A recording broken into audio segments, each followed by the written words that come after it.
ಅಂತ ಹೇಳಿ ಉತ್ತರಾದಿ ಮಠದ ಪರಂಪರೆಯಲ್ಲಿ 35ನೇ ಯತಿಗಳಾಗಿ ಪೀಠವನ್ನು ಅಲಂಕರಣ ಮಾಡಿದವರು. ಇವರಿಗೆ ಆಶ್ರಮ ಕೊಟ್ಟವರು ಸತ್ಯ ಪರಾಕ್ರಮ ತೀರ್ಥರು ಅಂತ ಹೇಳಿ. ಚಿತ್ತಾಪುರ ಅಂತ ಹೇಳಿ ಕೃಷ್ಣಾ ನದಿ ತೀರ, ಅಲ್ಲಿ ಅವರ ಮೂಲ ಬೃಂದಾವನ ಸನ್ನಿಧಾನ. ಇವರು ಮೊದಲು ಕೊರ್ಲಹಳ್ಳಿ ಮನೆತನದವರು.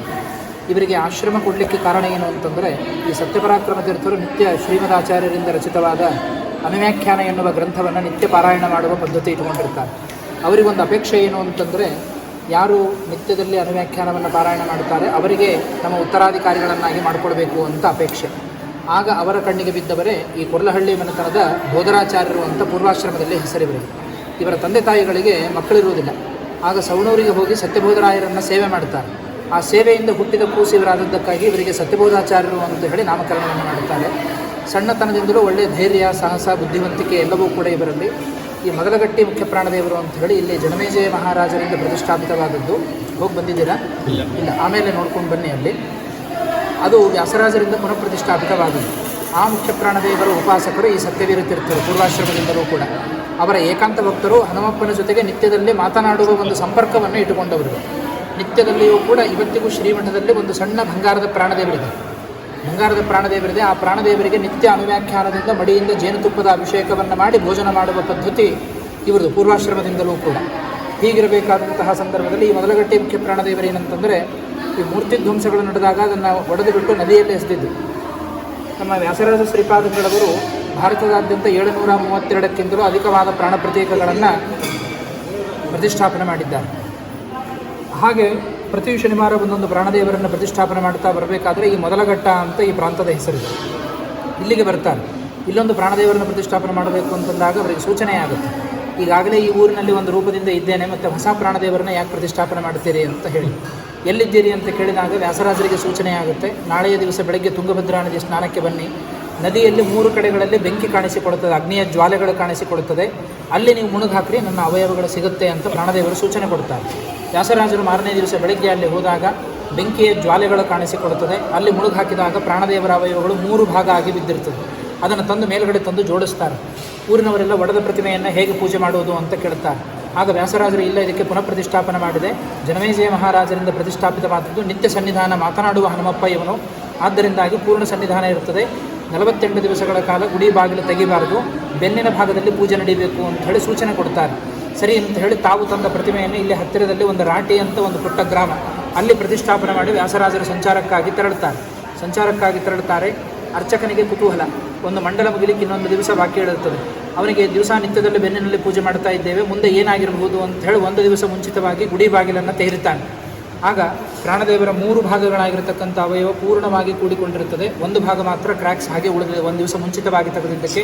ಇವತ್ತಿಗೂ ಪ್ರಾಣದೇವರ ಬಲಗೈ ಕಿರುಬೆರಳು ಮತ್ತು ಈ ಮೊಣಕೈ ಭಾಗ, ಈ ಸೊಂಟದ ಭಾಗ ಇವತ್ತಿಗೂ ನಾವು ಕ್ರ್ಯಾಕ್ ನೋಡಲಿಕ್ಕೆ ಅಲ್ಲಿ ಕಾಣುತ್ತೆ. ಈ ರೀತಿಯಾಗಿ ಇವತ್ತಿಗೂ ಕೂಡ ಯಲಗೂರು ಪ್ರಾಂತದಲ್ಲಿ ಹೇಗೆ ಯಲಗೂರು ಹನುಮಪ್ಪ ಮಾತನಾಡುವ ಹನುಮಪ್ಪನೋ, ಹಾಗೆ ಈ ಪ್ರಾಂತದಲ್ಲಿ ಮೊದಲಗಟ್ಟಿ ಮುಖ್ಯ ಪ್ರಾಣದೇವರು ಮಾತನಾಡುವ ಹನುಮಪ್ಪ.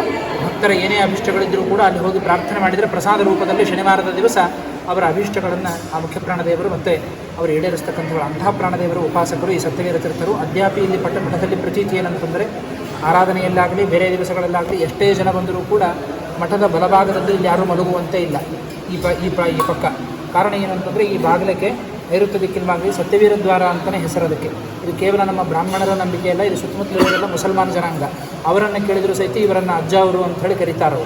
ಈ ರೀತಿಯಾಗಿ ಇವತ್ತಿಗೂ ಅವರಿಗೆಲ್ಲ ಪ್ರತ್ಯಕ್ಷ ದರ್ಶನವನ್ನು ಕೊಟ್ಟಿರ್ತಕ್ಕಂಥದ್ದು. ಬೆಳಗಿನ ಜಾವ ಇವರು 3:30-4 ಗಂಟೆಗೆ ತುಂಗಭದ್ರಾ ನದಿಯಲ್ಲಿ ಸ್ನಾನ ಮಾಡಿ ಮೊದಲಗಟ್ಟಿ ಮುಖ್ಯ ಪ್ರಾಣದೇವರಿಗೆ ಅನುವ್ಯಾಖ್ಯಾನದಿಂದ ಅಭಿಷೇಕ ಮಾಡಿಕೊಂಡು ಬರ್ತಾರೆ ಅಂತಕ್ಕಂತಹ ಪ್ರತೀತಿ ಇವತ್ತಿಗೂ ಕೂಡ ಇರತಕ್ಕಂಥದ್ದು. ಅನೇಕ ಜನರಿಗೆ ಅವರ ನದಿ ಕಡೆಗೆ ಹೋಗುವ ಪಾದಕೆಯ ಸಪ್ಪಳ, ಅವರ ಶಾಟಿಯ ದರ್ಶನ ಇವೆಲ್ಲವೂ ಅದ್ಯಾಪಿ ಇವತ್ತಿಗೂ ಕೂಡ ಇಲ್ಲಿ ಆಡ್ತಕ್ಕಂಥದ್ದು ಈ ಕ್ಷೇತ್ರದಲ್ಲಿ. ಹೀಗಾಗಿ ಇಲ್ಲಿ ಬಲಭಾಗದಲ್ಲಿ ಯಾರೂ ಕೂಡ ಮಲಗುವಂತೆ ಇಲ್ಲ. ಇಂತಹ ಸತ್ಯವೀರ ತೀರ್ಥರು ಸಂಚಾರ ಕ್ರಮ 7 ವರ್ಷ ಉತ್ತರಾದಿ ಮಠದ ಪೀಠವನ್ನು ಆಳ್ತಾರೆ. ಆದರೆ 70 ವರ್ಷದಲ್ಲಿ ಏನು ಕೆಲಸ ಮಾಡಬೇಕು ಅಷ್ಟು ಕೆಲಸ ಮಾಡಿದ ಮಹಾನುಭಾವರು. ಕಾರಣ ಏನು ಅಂತಂದರೆ, ಇವರ ಕಾಲದಲ್ಲಿ ಮಠದ ಸಂಪೂರ್ಣ ಆಧಿಪತ್ಯ ಶಾನಭೋಗರ ಅಧೀನದಲ್ಲಿ ಇತ್ತು. ಅರ್ಥಾತ್ ಅವರು ಕೂಡಂತಂದ್ರೆ ಕೂಡಬೇಕು, ನಿಲ್ಲಂದರೆ ನಿಲ್ಲಬೇಕು. ಸ್ವಾಮಿಗಳ ಪರಿಸ್ಥಿತಿ ಹಾಗಿತ್ತು. ಹೀಗಿರಬೇಕಾದ್ರೆ ಅತ್ಯಂತ ಜಾಣ್ಮೆಯಿಂದ ಅವರ ಜೊತೆಗೆ ವಾದವನ್ನು ಹೂಡಿ ಅವರನ್ನೆಲ್ಲ ಹೊರಹಾಕಿ ಸಂಪೂರ್ಣ ಮಠದ ಆಡಳಿತವನ್ನು ತನ್ನ ಅಧಿಕಾರದಲ್ಲಿ ತೆಗೆದುಕೊಂಡು ಮಠಕ್ಕೆ ಸಂಪ್ರದಾಯ ಪ್ರವರ್ತಕರಾದವರು ಈ ಸತ್ಯವೀರ ತೀರ್ಥ ಶ್ರೀಪಾದಂಗಳವರು.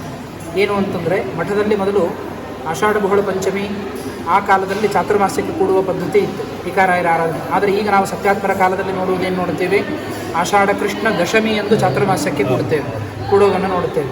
ಆ ಪದ್ಧತಿ ಹಾಕಿಕೊಟ್ಟವರೇ ಈ ಸತ್ಯವೀರ ತೀರ್ಥರು. ಅದಕ್ಕೇನು ಕಾರಣ ಅಂತಂದರೆ, ಮದ್ರಾಸ್ ಪ್ರಾಂತಕ್ಕೆ ಇವರು ದಿಗ್ವಿಜಯವನ್ನು ಮಾಡಿದಾಗ ಅಲ್ಲಿ ಒಂದು ಚರ್ಚಾಗೋಷ್ಠಿ ನಡೆದಿರ್ತದೆ. ವಿಧವೆಯರನ್ನು ಮತ್ತೆ ಪುನಃ ವಿವಾಹ ಮಾಡಿಕೊಳ್ಳಬಹುದು ಅಂತ ಒಂದು ಶಾಸ್ತ್ರೀಯ ನಿರ್ಣಯ ಮಾಡಲಿಕ್ಕೆ ಹೊರಟಿರ್ತಾರೆ. ಧರ್ಮದಲ್ಲಿ ಭಾರಿ ನಿಷ್ಠೂರರು ಇವರು. ಆಗ ಅನೇಕ ಪ್ರಮಾಣಗಳನ್ನು ಕೊಟ್ಟು ವಿಧವಾ ಪುನರ್ವಿವಾಹ ಖಂಡನ ಅಂತ ಹೇಳಿ ಆ ಧರ್ಮದ ಒಂದು ವಾಗ್ವಾದದಲ್ಲಿ ಜಯವನ್ನು ಸಾಧಿಸ್ತಾರೆ. ಆಗ ಚಾತುರ್ಮಾಸ್ಯಕ್ಕೆ ಕೂಡುವ ಕಾಲ ವಿಳಂಬ ಆಗಿಬಿಡುತ್ತದೆ.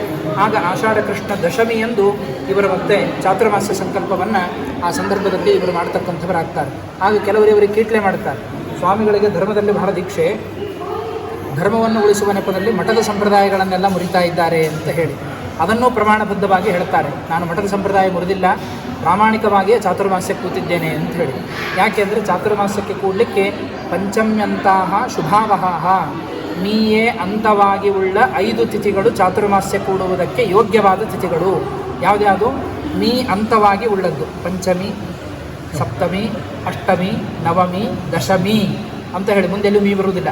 ಅದಕ್ಕಾಗಿ ಈ ಮೀ ಅಂತವಾಗಿ ಉಳ್ಳ ತಿಥಿಯಲ್ಲಿ ಕಟ್ಟ ಕಡೆಯ ತಿಥಿ ದಶಮಿ, ಅದು ಪೂರ್ಣ ಹರಿದಿನ. ಅದು ಹೀಗಾಗಿ ಭಗವಂತನಿಗಾಗಿ ಮೀಸಲಾಗಿರುವ ತಿಥಿ ಚಾತುರ್ಮಾಸ್ಯಕ್ಕೆ ಕೂಡಲಿಕ್ಕೆ ಯೋಗ್ಯವಾದದ್ದು ಅಂಥೇಳಿ ಶಾಸ್ತ್ರೀಯವಾದ ಪ್ರಮಾಣ ಇದೆ. ಪ್ರಮಾಣಬದ್ಧವಾಗಿ ಕೂತಿದ್ದೇನೆ ಅಂತ ಹೇಳಿ ಹಾಗೆ ಚಾತುರ್ಮಾಸ್ಯವನ್ನು ಆಷಾಢ ಕೃಷ್ಣ ದಶಮಿಯಿಂದ ಪ್ರಾರಂಭ ಮಾಡಿಸಿದವರೇ ಈ ಸತ್ಯವೀರ ತೀರ್ಥ ಶ್ರೀಪಾದಂಗಳವರು.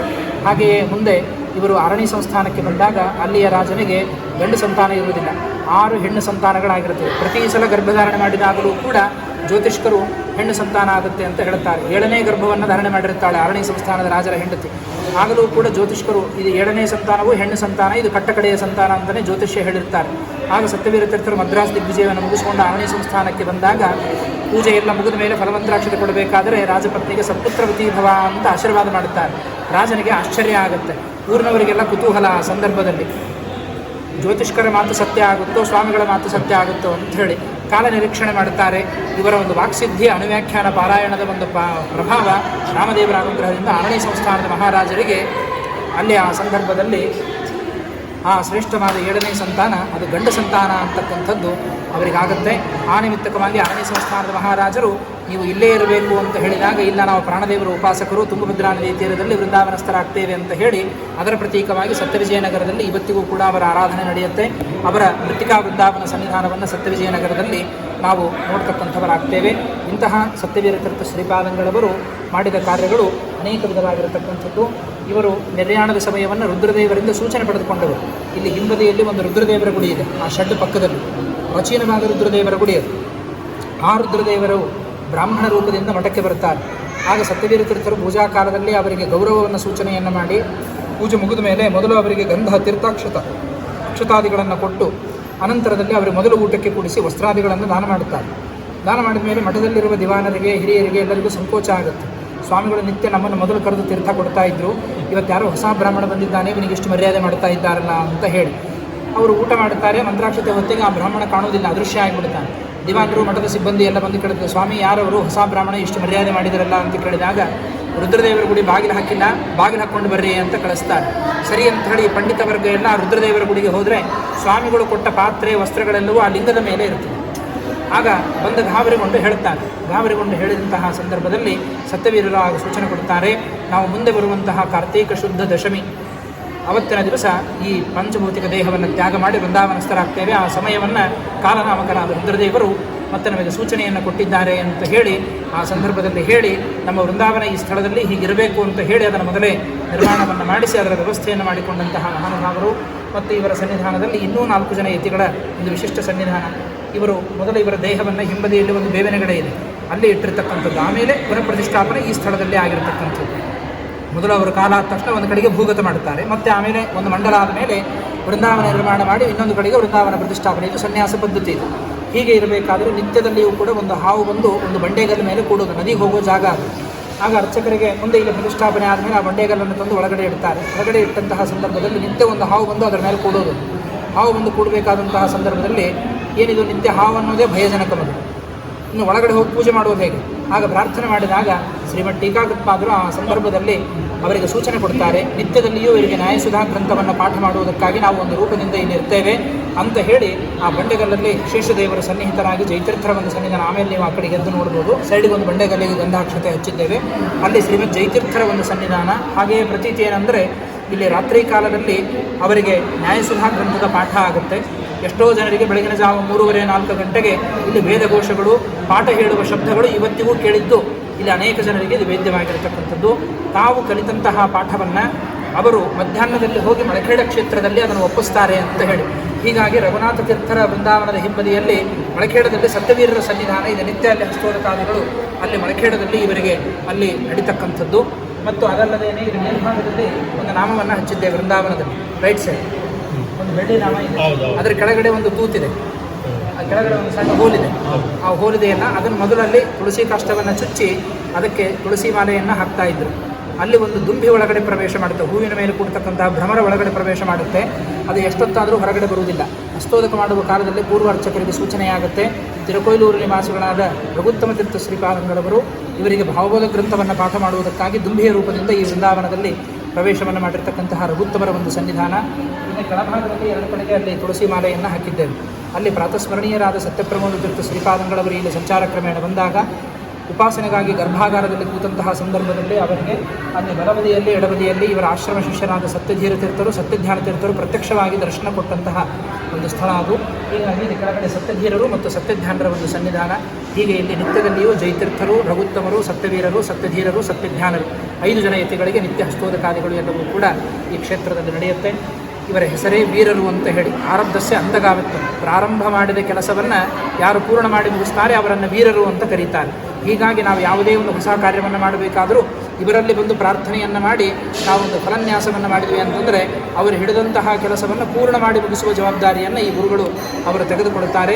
ಇವತ್ತಿಗೂ ಕೂಡ ಜನರ ಭಕ್ತರ ಒಂದು ನಂಬಿಕೆಯಂತೆ ಈ ಕ್ಷೇತ್ರಕ್ಕೆ ಬಂದು ಯಾರು ಸೇವಾ ಸೂತ್ರಾದಿಗಳನ್ನು ಮಾಡಿದ್ದಾರೆ ಅವರ ಸರ್ವಾಭಿಷ್ಟಗಳು ಈಡೇರಿರ್ತಕ್ಕಂಥದ್ದು ಇವತ್ತಿಗೂ ಜ್ವಲಂತವಾದಂತಹ ನಿದರ್ಶನಗಳನ್ನು ಇವತ್ತಿನ ದಿವಸ ನಾವು ನೋಡ್ತೇವೆ. ಅಂತಹ ಸತ್ಯವೀರ ತೀರ್ಥರ ವಿಶೇಷವಾಗಿ ಎಷ್ಟೋ ಜನ್ಮಗಳ ಒಂದು ಪುಣ್ಯ, ಆ ಪುಣ್ಯದ ಒಂದು ಪ್ರಭಾವದಿಂದ ತಾವುಗಳಾದರೂ ಕೂಡ ಒಂದು ಆ ಪುಣ್ಯ ಪ್ರಭಾವದಿಂದ ಅಲ್ಲಿ ವಿಶೇಷವಾಗಿ ಎಲ್ಲ ವೃಂದಾವನಗಳ ದರ್ಶನವನ್ನು ಮಾಡುತ್ತಾ ಬಂದಿದ್ದೀರಿ. ಅಂತಹ ವೃಂದಾವನಗಳ ದರ್ಶನ, ಅವುಗಳ ಪಾದೋದಕದ ಒಂದು ಸೇವನ ಇತ್ಯಾದಿಗಳು, ಸ್ಪರ್ಶನ ಇತ್ಯಾದಿಗಳು ಇದು ಎಷ್ಟೋ ಜನ್ಮಗಳ ಪುಣ್ಯ ಇದ್ದಾಗ ಅದು ಸಿಗುತ್ತೆ. ಅಂಥದ್ದು ನೀವು ಕ್ರಮೇಣವಾಗಿ ಅನೇಕ ಮೂಲ ವೃಂದಾವನಗಳ ಸನ್ನಿಧಾನವನ್ನು ದರ್ಶನವನ್ನು ಮಾಡುತ್ತಾ ಬಂದಿದ್ದೀರಿ. ಇಲ್ಲಿ ಸನ್ನಿಹಿತರಾದ ಗುರುಗಳು, ಮುಖ್ಯ ಪ್ರಾಣದೇವರು ನಿಮ್ಮ ಸರ್ವಾಭಿಷ್ಟಗಳನ್ನು ಈಡೇರಿಸಿ ಮತ್ತೆ ಪುನಃ ಈ ಕ್ಷೇತ್ರದ ದರ್ಶನ ಮಾಡುವ, ಸೇವೆ ಮಾಡುವ ಒಂದು ಭಾಗ್ಯವನ್ನು ಆ ಗುರುಗಳು ಕೊಡಲಿ. ಮತ್ತು ಇನ್ನನೇಕ ವೃಂದಾವನಗಳ ದರ್ಶನ ನಿರ್ವಿಘ್ನವಾಗಿ ಇವರ ಒಂದು ಅನುಗ್ರಹದಿಂದ ಆಗಲಿ ಅಂತ ಹೇಳಿ ಪ್ರಾರ್ಥನೆ ಮಾಡ್ತಾರೆ.